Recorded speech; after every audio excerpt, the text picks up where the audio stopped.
Good morning, children. Welcome to Joyful Living class.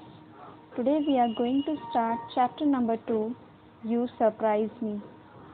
Let's start what is there in our new chapter and let's enjoy it. In this chapter there is a story named Lady, Are You Rich? The characters are one boy, one girl, and a rich lady. This is given on your page in your textbook, page number 8 and 9. So open your textbook and take out the page number 8 and 9. There you can find out Lady, Are You Rich? This is a story of a rich lady and two poor children who used to collect old papers from societies. Once they visited to that rich lady's home and asked for the same. The lady was about to refuse. Suddenly, she saw their feet wearing thin footwear covered with mud. She felt pity on them and called for tea. As the children entered, their dirty sandals left marks upon tiled floor. Then the lady served them tea and bread with jam for getting energy and survive in that winter season, because winter was there in that time. So to survive in that winter season, she offered them tea with bread.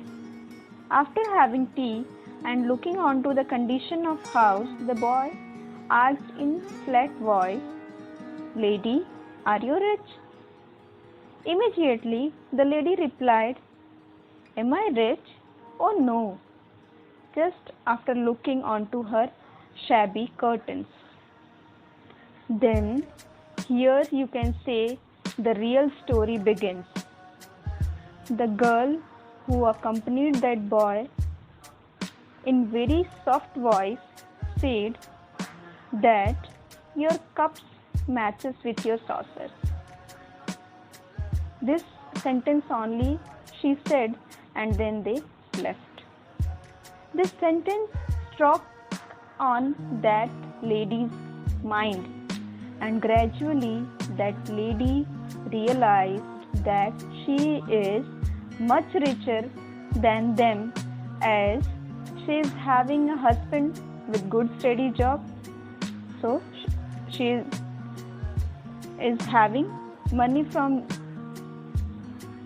her husband and all household facilities and comforts which common people need.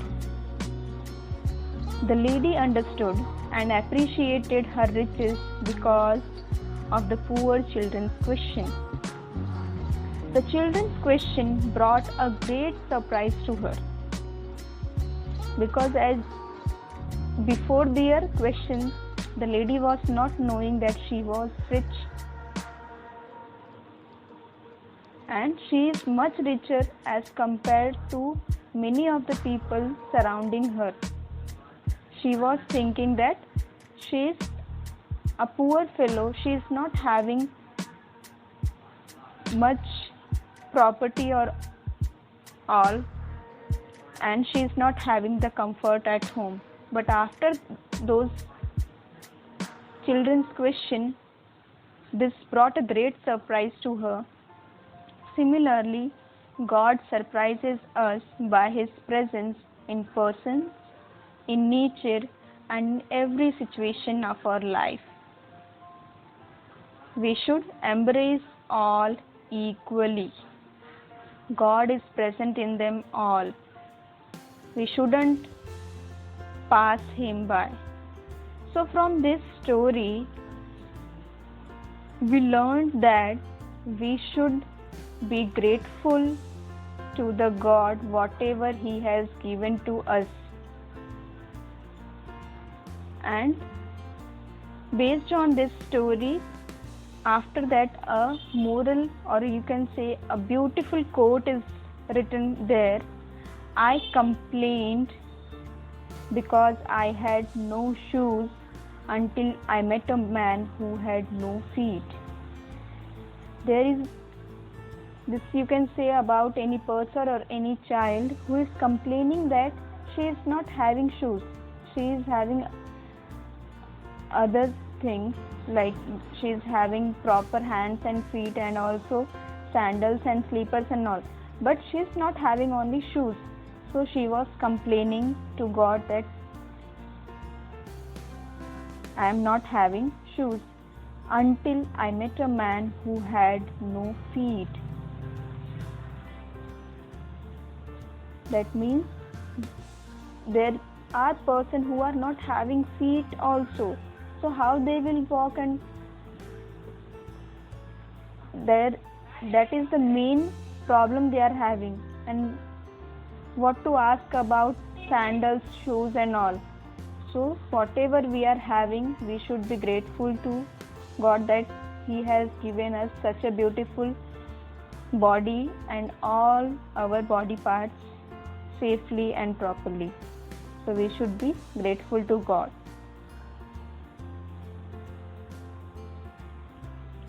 Then after learning this story, you can say what learning experience we have found in this chapter is presence of God in nature. It is given there on your page number 10. The story I am reading here. The whole universe is God's temple.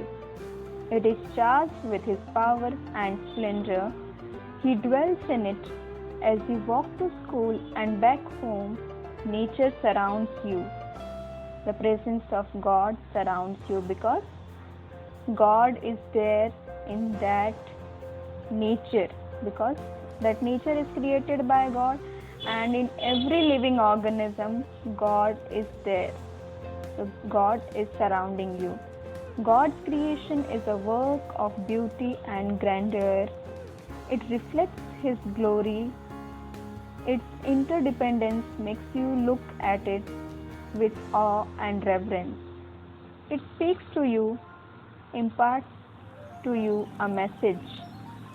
The place where you are standing is holy, or the place where you are living is also holy. God's footprints are scattered all over nature because God is omnipresent. He is present everywhere. So His footprints are scattered all over nature. Some people in the 17th century thought that human beings believed in God's presence only because they listened blindly to all their parents and teachers told them from their earliest days. If they were not told anything about God and His presence, they would know nothing about Him. To prove this idea, an experiment was conducted. Let's see what experiment was conducted, that if nothing was said or told to any person about God from his or her childhood, the person will not be able to know about the God. A very young boy was placed in a solitary house. Solitary house means where he was supposed to live alone, and it is very far away from our local society, so he cannot get mingled with the all people who all are talking about the Almighty. So a very young boy was placed in a solitary house far from all the people who talked about God. He was educated very carefully. Great trouble was taken to make sure that even the name of God was not mentioned in the boy's presence. See, all the trouble was taken to make him impart or to make him separate from the God. Even the God's name was not taken in his presence. When the boy was 15 years old, he was found one day at sunrise kneeling on the top of a neighboring hill. On being asked what he was doing there, he replied, "I am talking to the one who made this beautiful sunrise." See, the child was never talked about God. Then also he came to know that this beautiful sunrise, this nature, beautiful creation of this nature is a creation of it is a creation of God. So he came to know, and he was talking to that Almighty. The experiment had failed. In spite of all the efforts, the boy came to know of God and His presence in nature. So from here we can see it is not a blind faith, or it is not a thing that we are following it blindly, that God is there. It is proved, and we can feel Him. We can feel the God's presence in nature, in person, and all our surrounding, as well as in our life also in different situations. I hope you all would be remembering our previous classes when I talked with you our life experiences, when we felt that God is there and He is always on our side and helping us in every situation. In a previous class we have talked about that also, that how to do the God's work and how to help others, that it is also service to people is service to God. We have seen in our previous class, and few of you would be there to share your ideas or share your experience also, that you have done something good to this society and you felt the happiness, the joy after doing so. So you felt that serving to those people is like a service to God.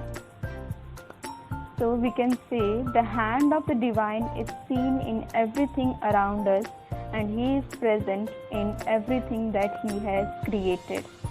All things in nature speak of God's goodness. We need to adore the Almighty God, the fountain of all goodness, by singing His praises. So a song will be given after this chapter's explanation. So at the end you will enjoy the song. Moving on to the next learning experience, that is God is present in every person and situation. Every person is a part of God's universe. He dwells in everyone, unmindful of caste, creed, culture, and status. Everyone, therefore, is sacred. The God never created this caste, creed, culture, and all. It is created by us, by human beings. So He never shows any biasness or partiality towards any caste, creed, culture, or status. He dwells in every living being. You are very precious to Him. He is present in every situation and event of your life, in your joy and sorrows, in success and in failure, and in health and sickness. He is present everywhere and every situation. He carries you in His arms. That means He is always there with you, is willing to help you and heal you. You need to be aware of His continual presence in your life. He is right in your midst. So based on this, one story is given there of a little boy, the footprints. It is given on the page number 12 of your textbook, the footprints. One night, I had a dream that as I walked along the beach, God walked along my side, well within my reach, and across the sky flashed scenes from my life, scenes of joy and happiness or of strife. For each scene, two sets of footprints in the sand I did see. For each scene means for every situation of life, we can find that two footprints are there on the sand. One belong to God and while the other belong to me. When the last few scenes swept before my eyes, looking back at the footprints, I did realize that many a time there was just one set of them. With a twinge of pain, a thought in my mind came. Who is thinking here? The child is thinking here that God had left me. It was quite plain when I reminded God that He had asked me to follow Him, had said my cup of happiness will be full to the brim. Then how could He leave me when I needed Him most?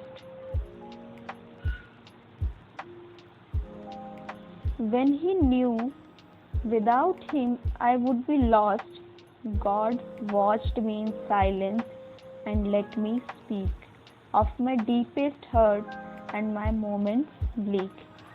God smiled at me and no harsh feelings bore at my outburst and anger raw. The child is getting angry and he is feeling sad that God has left him alone in his bad times, and he is showing his anger. So God allowed him to speak out or let him come out his all the anger, while in his eyes pure love I saw. As the child was saying and showing his anger, God was looking on to him with pure love. Ever so gently he spoke and embraced me. The footprints were mine. I was carrying you. You see what God is saying here. The footprints were mine. Wherever you find that you single footprint were there, pair was not seen, their footprints were mine. The single footprints were mine, and I was carrying you. You see those footprints properly. That means God is always there with us. He carries us in His arms and He is always willing to help us in every situation and trying to heal us. So you can say the God is present everywhere, and we should be always feel safe and secure in His arms. After this story, few questions are given on the page number 9 and 13. On page number 9 also you can find 3 questions are there which were based on the story of lady and 2 poor children, and on 13 also few questions are given which is based on your real experiences. Think over the past of moments when you had been lonely, felt rejected and overcome with sadness, and answer those questions properly. So it's time to say thank you and goodbye to you all.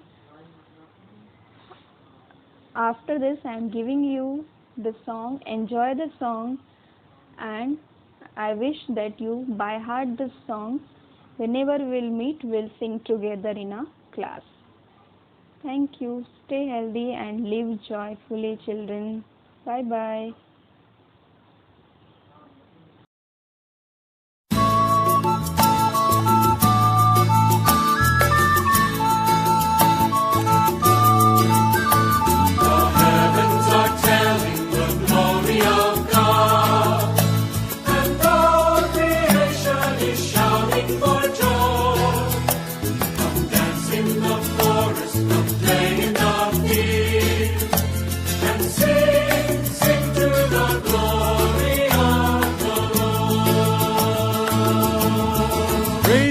The sun, the bringer of day, he carries the light of the Lord in his rays. The moon and the stars who light up the way unto your throne. The heavens are telling the glory of God, and all creation is shouting for joy. Come dance in the forest, come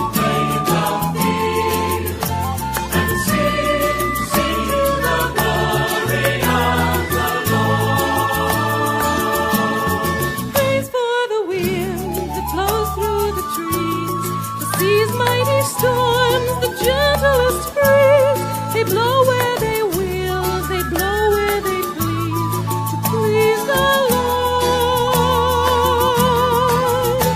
The heavens are telling the glory of God, and all creation is shouting for joy. Come dance in the forest, come play in the field, and sing.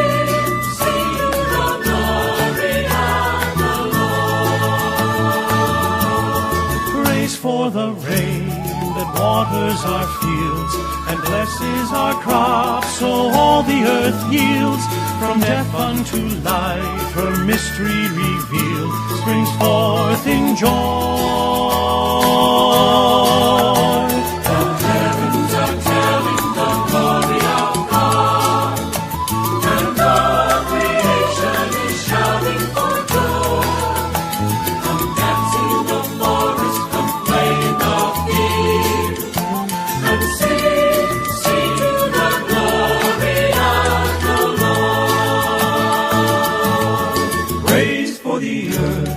makes life to grow, the creatures you made to let your life show, the flowers and trees that help us to know the heart of